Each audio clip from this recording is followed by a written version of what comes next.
Hello everybody, this is Miss Gustafson, and today we're going to be looking at portraits made with non-traditional materials. So we're going to view our PowerPoint just quickly. We did view this in class, but here are some refreshers of what we saw to help us. So we looked at the work by Noah, and Noah worked with fabric. His artwork was the one that was made of Maggie Walker. And then we move on to the artist Vic, who makes the documentary of Wasteland, which is about the process of creating these images from trash from the garbage pickers in Brazil, and how he uses the money to help give them the money at the end of the documentary. I highly recommend that you watch this. Then we move on to the last artist we didn't talk too much about, but I wanted to showcase Mary Ellen's work with bottle cap. Now we're going to move into the physical art making, which is going to be making a self-portrait of yourself with non-traditional materials.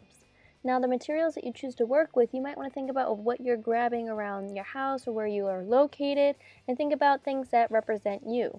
Colors or objects. I'm somebody that likes to work with art supplies, and I'm a big person that I collect socks and hiking socks, so that's what we see in my image of the materials that I have. This is not limiting anything that you have around the house or home where you're located can be used. The next part is going to find a picture for your reference image, and this is the image that you're going to be looking at, and you're also going to submit to show what you are working with to create your self-portrait.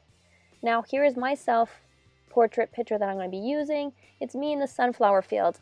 Then I'm going to use these non-traditional materials that you just saw, and I'm going to create my artwork.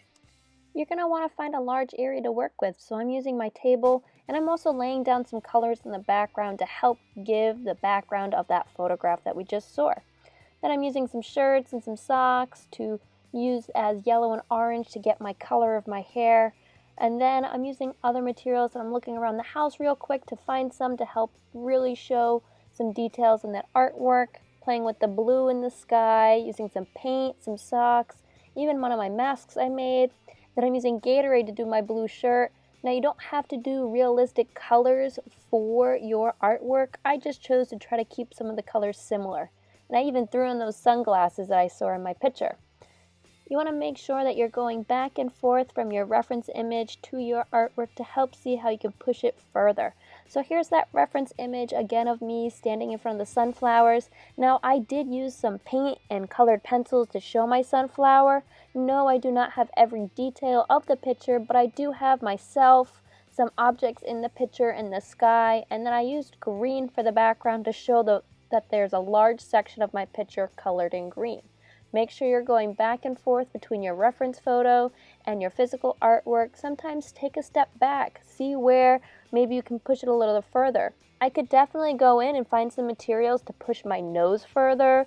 Maybe I go looking around the house for other smaller materials to make some sunflowers that are smaller in the background, maybe put them behind my head, or even add some white clouds to the background. This is a great way to look creatively at this art problem.